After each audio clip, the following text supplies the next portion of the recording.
chilly out here. Let's see.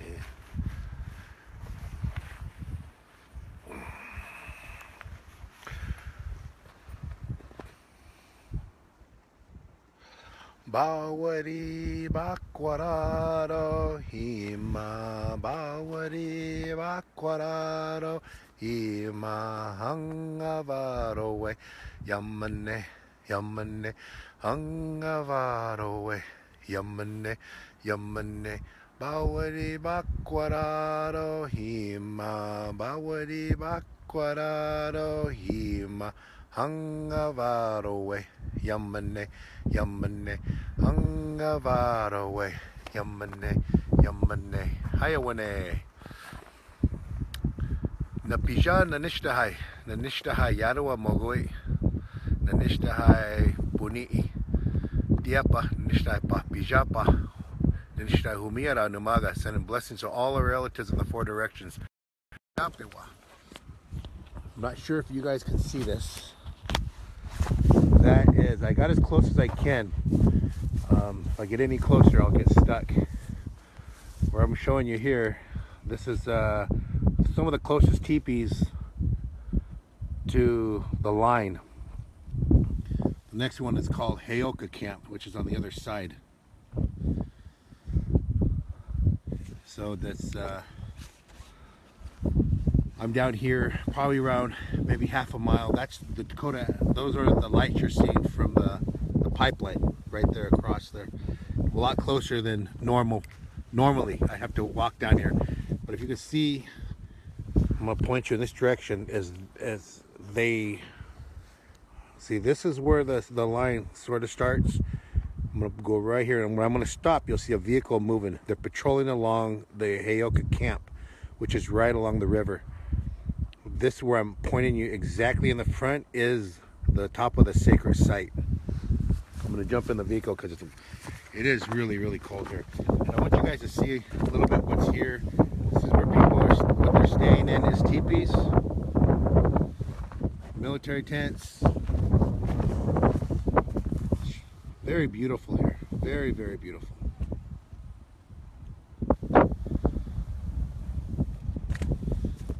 Self-reliant here, very self-reliant here. I'll give you a good shot of that teepee right there. I don't know how many you can live in there, but it gets cold. You gotta have them well insulated. Give me a second, relatives. I'm gonna jump back in here. I don't want to get stuck.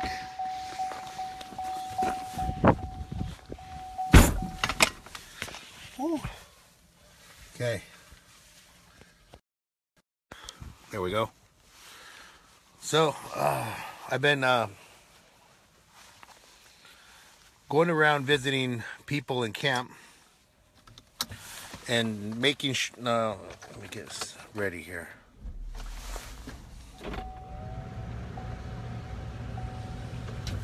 Okay, so it's cold. I've been going around camp, visiting people and seeing what their take is on the move. Just talking with the men and the women, and there is children here. They're all working. Everyone's a busy little bee. Everyone's really working hard. They're making sure that their camps are getting ready to move. I met some people who actually came up here for the move. They're helping the move. And again, you got to be self-reliant. If you're going to come up here, make sure you have the proper resources to stay out of the cold. And it's going to be a lot of work to move everything here to higher ground. There's a lot of questions out there about the people saying that the camp, Cannonball Camp didn't want people here, and I'm continuing to just go around and visit. And so far, I haven't found one person that said no, they didn't want anyone there. And that's what I've been doing. It's just trying to take that out. It's trying to get people's thoughts. The other concern is that since the new administration is putting both pipelines back through executive order. That was a big wake-up call for the community as well, and they're like, there's no really, we need to make an available space for the water protectors to be. And we did the call out, and they came, and we can't turn them away, because one of the big concerns with the water protectors is that the tribe, they believe that the tribe can't turn them away because they asked them to come, and now that they have these felony charges and these high-profile felony charges on them, that you can't turn people away. And so I agree with them, because as myself, I'm one of the ones that have been arrested, and that you have to create a safe place for them, but also it is not a place for the tribe to keep. They understand that the tribe has used its resources to help them, help the water protectors, and from the community and from the tribal government departments and whatnot. So land would be the most important part. Let's do land, give them a space to prepare for their court cases, because people, when they go to court, they're not going to have anywhere to go, and they're not going to be very welcome in the community of Bismarck. A lot of the legal support, trying to get those under I guess an umbrella, so people know who to contact for legal support now that out-of-state lawyers can come in and defend. And these water protectors have felonies, inciting a riot, and all kinds of crazy charges that are trumped up charges.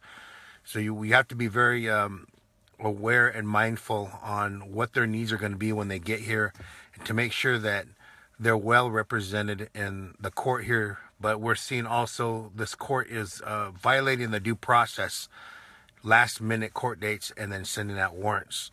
So we got to make sure that everything is up to date, and I want to make sure that you guys are aware of digital smoke signals when we post something. You can, if you know somebody that has to go to court, let them contact. They've got to reach back out and contact legal support down here, and Water Protective Legal, and to make sure that they don't have that follow them around the rest of their lives. We want to make sure that's good to go.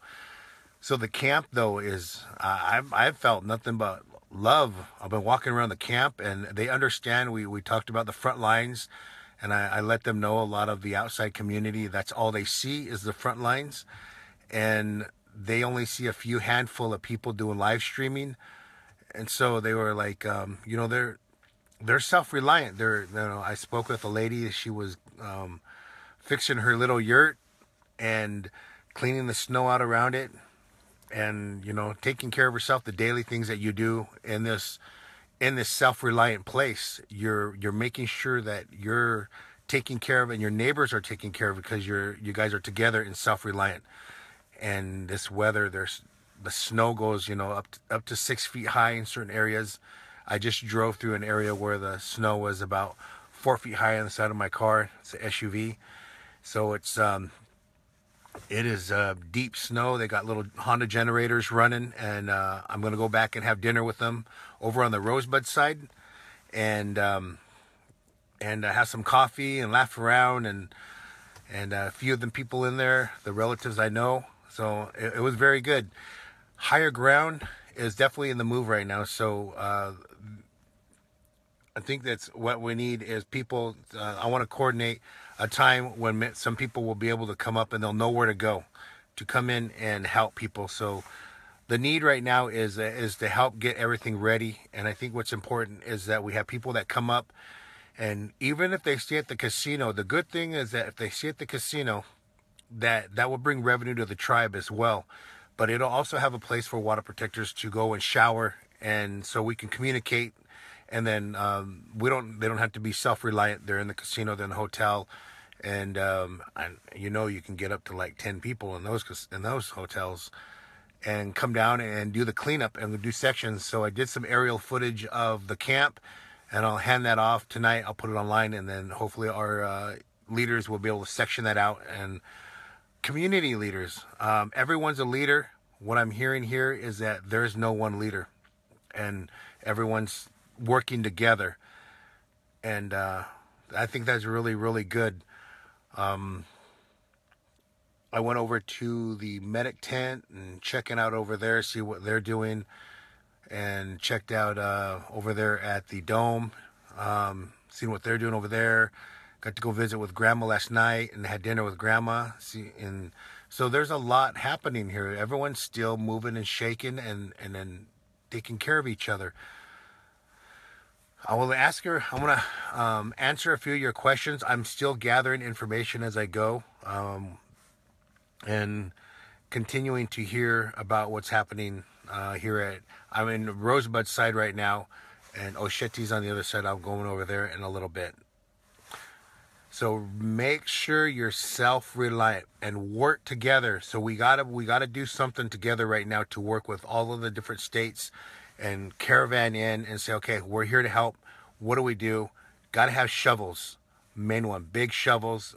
Even a blowtorch that would help loosen things up, under the ground where you got to get it unfrozen. A flatbed, definitely flatbeds. Come with flatbeds and anything that we can transport on. And I think recycling bins would be really good. Something to recycle everything.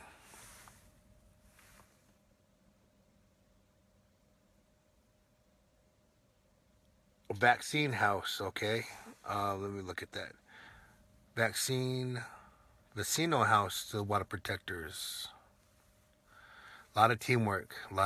Going on. Michelle. Thank you, Colorado Springs, for sending them blessings to feel good. Bijatyo.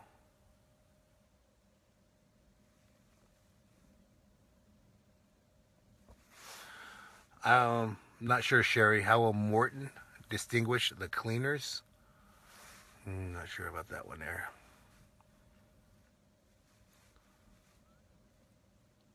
Thank you. Many blessings, Diane. Prayers from Iowa. The bridge. I looked on the bridge for blood. The attorney's been down there. And I used the drone footage. You can guys go through, and I posted that so you guys can take your time and go through it. It's high resolution. Digital smoke signals on YouTube as well. You can look through there. Oh, Canada, thank you for the blessings. Southern California, many blessings.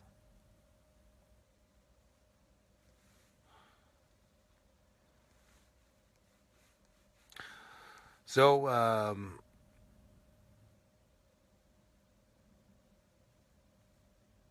Compton Kelly. Oh, thank you, sister. I want to go through Compton when I get off the plane over there.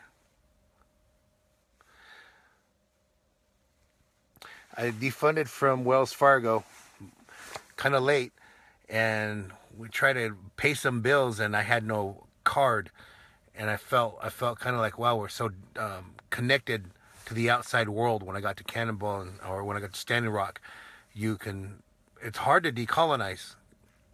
Making sure, for those of you who have student loans like myself, or medical or anything like that, it's hard to decolonize because you have to constantly stay connected and make sure they get paid, insurance, anything that you're using. Even to fight this battle of the oil pipeline, we have to use vehicles. It's almost contradictory, but this is the only thing we have. If there's an alternative energy, I'm fortunate that the vehicle I have is half electric and gas. So if I stay under a certain mile per hour, it's on the electric engine. But not everyone has that access.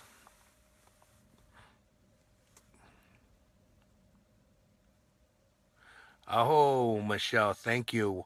Yes. So I've been making sure that I go to sleep now before 1 o'clock, and I get up around 5:36. So I'm getting more than I was before, which was 3 hours of sleep. I don't even know. I was in the spirit world going through that. It just felt like a dream, and it had to be done. And yes, I'm not gonna beat myself up that hard. I'm gonna plan things out and do them right this time. More sleep. Thank you.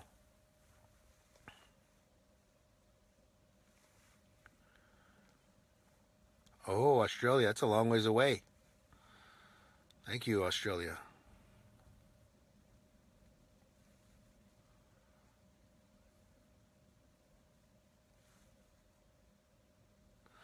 I don't see any flashes. That is weird. Uh-oh, the lights went out.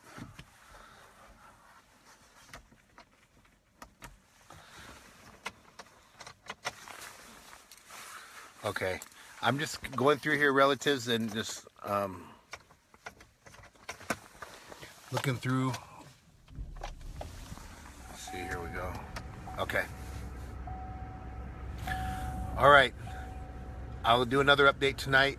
I'm going to post some pictures of Osheti and Rosebud, and tomorrow Sacred Stones, and we'll, a little bit of the camp and above the camp, and just do a quick video, show you guys the beauty that I'm witnessing here, the love that is happening here on the ground, and people are still making it happen. They're still working hard. Their spirits are still high. And what they said was something that was, I thought is really interesting, is that, you know,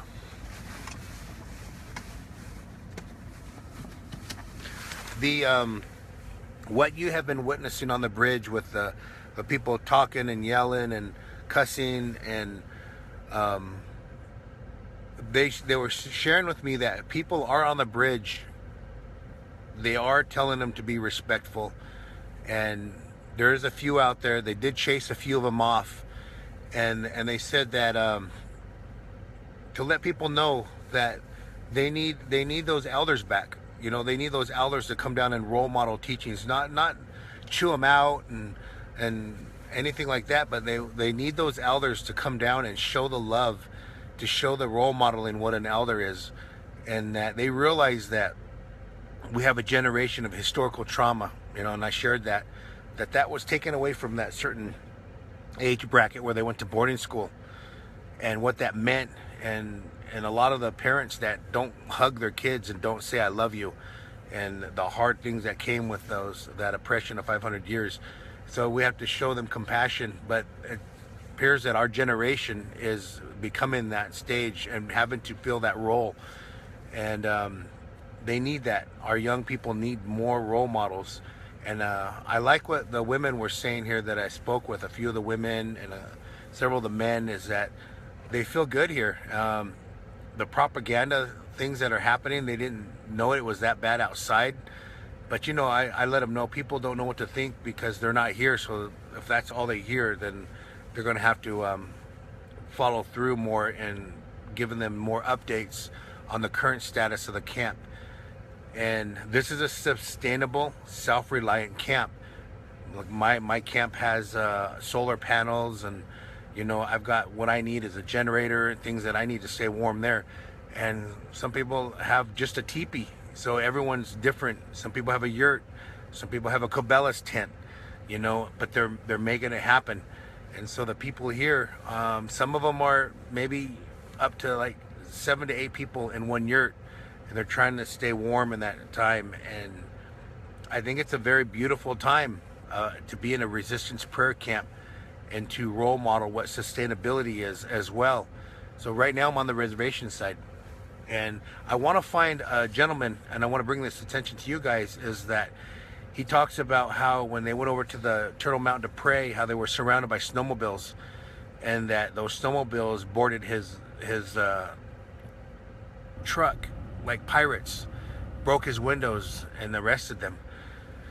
So I posted that on Digital Smokes. You know, Steven got him. But I want to do is I want to actually show the vehicle and share with you what I'm seeing as well, and do a little reenactment on where it's at and what happened. It's kidnapping. We've seen it happen at the North Camp with 2 of the water protectors that were up on the hill. They came down in their ATVs and they were running off the hill, and then they kidnapped them right there in front of everybody. And this is what we've been seeing here, is they're saying that the snowmobiles are even in jeopardy if they're on snowmobiles, or riding beside them and kidnapping them right off of their snowmobiles. So we have to be very careful. What we're seeing here is there's no accountability for them. No one's watching them. They're Kirschmeyer, I don't know if we already know that his level of integrity is out the window. So he is the outstanding officer. Their boss tells them what to do, and if they don't see, if he can't see what they're doing, then maybe he doesn't know what his officers are doing. Maybe he doesn't know, and who's ahead of the Dakota Access Security that are up on the hill. And it's not the National Guard, from what I understand. They're farther up on top. The military's presence even stronger.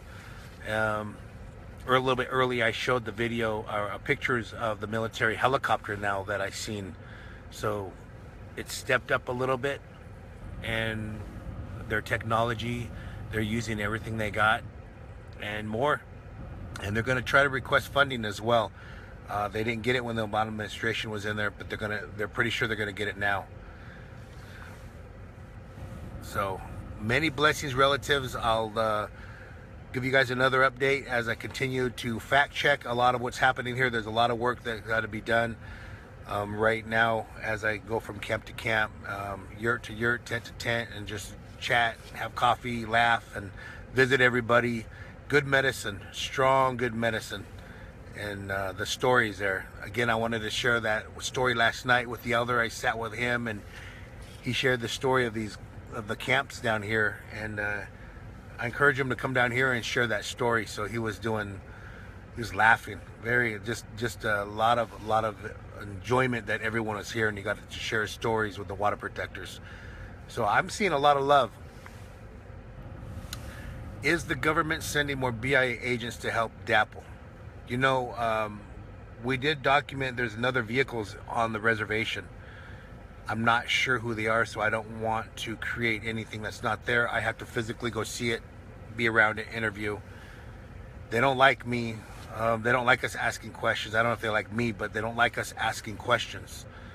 And there's one particular guy there. I'll bring him back up. I'll show you him. He's not a very polite guy. He's really sarcastic with the tribe's BIA here. Really sarcastic. He's their main guy, and just doesn't have the teachings to communicate respectfully. So I can see how he's a bully in that field. And I'll update those as soon as I keep going. So the Stingray, yeah, I've got something for the Stingray. We got reversed. If it's gonna take data, then let it take spam. That's the reverse, guys, for Stingrays. If it's gonna take data, give it spam. Let it spam itself. And so by having one phone that's full of spam, that's what it'll take. It's not illegal, because they're doing illegal with Stingray. So you can send it back spam. So once they open it, it'll just open the spam. That's been my solution.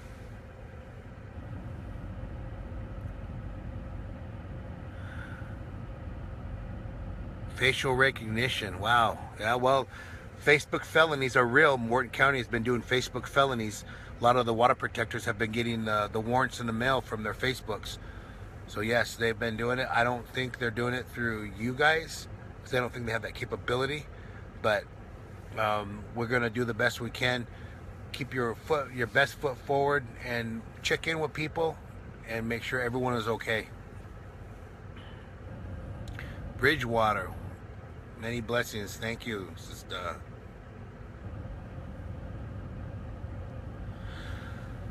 All right, relatives, many blessings your way, in a good way, to all our relations. Bijat to Mia.